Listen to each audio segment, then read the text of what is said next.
महाराष्ट्र की राजनीति इस समय नागपुर हिंसा पर केंद्रित है। औरंगजेब से लेकर नागपुर के दंगाइयों पर जबरदस्त बहस छिड़ी हुई है। पुलिस और सुरक्षा एजेंसियों ने सभी उपद्रवियों के खिलाफ जांच तेज कर दी है, तो सियासत में बयानबाजी का दौर भी जारी है।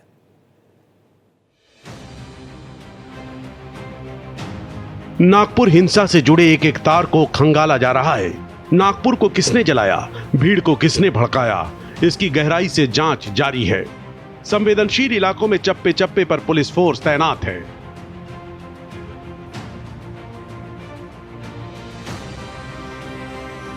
नागपुर हिंसा मामले में अब एनआईए की एंट्री हो गई है। एनआईए के अधिकारियों ने छत्रपति संभाजी नगर में औरंगजेब की कब्र का दौरा किया। वहां के पुलिस अधिकारियों से मुलाकात कर शुरुआती जानकारी जुटाई।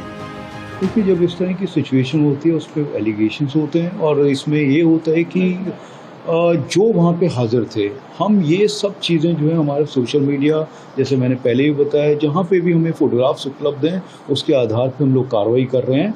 और ये अगर कोई इनोसेंट है तो वो उसमें पता चलेगा ना कि उसका क्या रोल था। हमारे अधिकारी ने देखा, हमारे कर्मचारी ने देखा, वीडियो में आया, कुछ ऑडियो में आया, साइबर जो हमारे पुलिस स्टेशन है उसमें हुआ। तो ये इतना कॉम्प्लेक्स है, मैं इमीडिएटली बता नहीं पाऊँगा इसमें कि किसके क्या एलिगेशंस है। हम जो कार्रवाई कर रहे हैं बिल्कुल निष्पक्ष कर रहे हैं।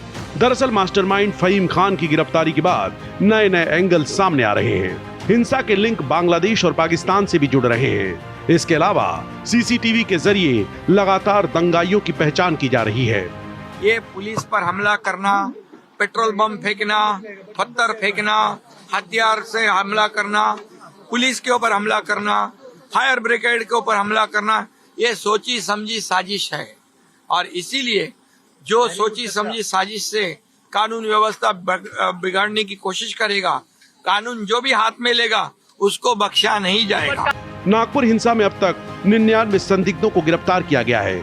17 आरोपियों को लोकल कोर्ट ने 22 मार्च तक पुलिस कस्टडी में भेजा है। साथ ही इस मुद्दे पर विपक्ष भी काफी हमलावर है। औरंगजेब वाला इशू जो उठाया भारतीय जनता पार्टी के लोगों ने, वो उठ नहीं पा रहा। औरंगजेब कब्र से उठा ही नहीं। कोशिश बहुत औरंगजेब को कब्र से बाहर निकालने, लेकिन वो सफल नहीं हुआ और उल्टा औरंगजेब उनके ऊपर उलट गया। नागपुर हिंसा को लेकर सियासत प्रचंड है, तो पुलिस और सुरक्षा एजेंसियों की जांच भी युद्ध स्तर पर चल रही है। नागपुर से अभिषेक पांडे की रिपोर्ट, भारत एक्सप्रेस।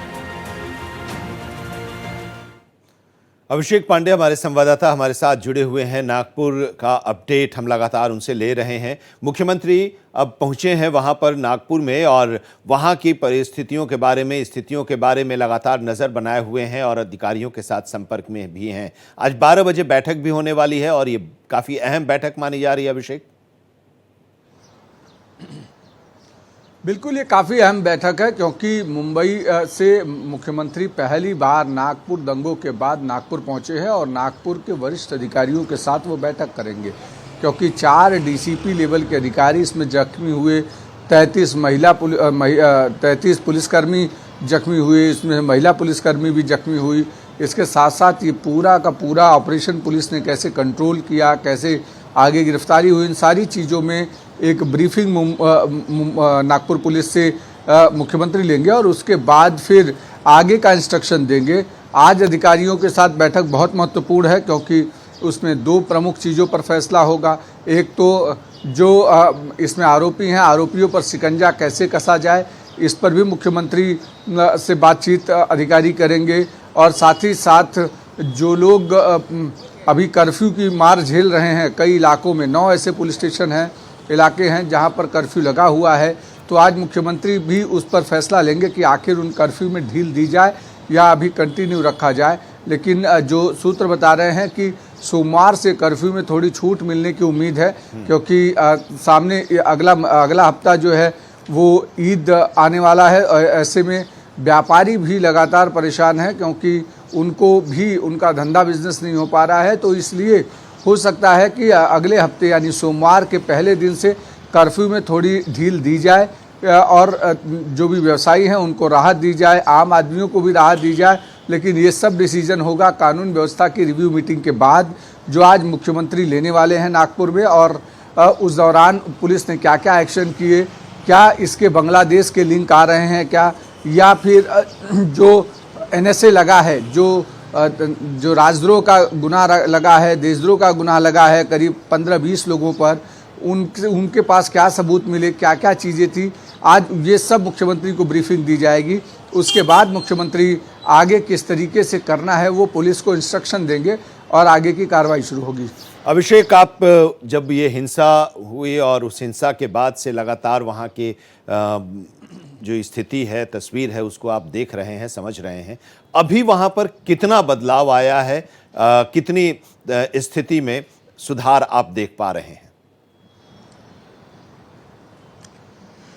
देखिए, ये बहुत महत्वपूर्ण मुद्दा है जो पूरे देश को समझना चाहिए कि उसमें दो वर्ग हैं जिन्होंने इस हिंसे का दंभ झेला है। कई ऐसे परिवार जो भारत एक्सप्रेस से बातचीत करते हुए रो पड़े उस रात का घटनाक्रम बताते हुए, जब उनके घरों में तलवारें लेकर लोग घुसने की कोशिश कर रहे थे।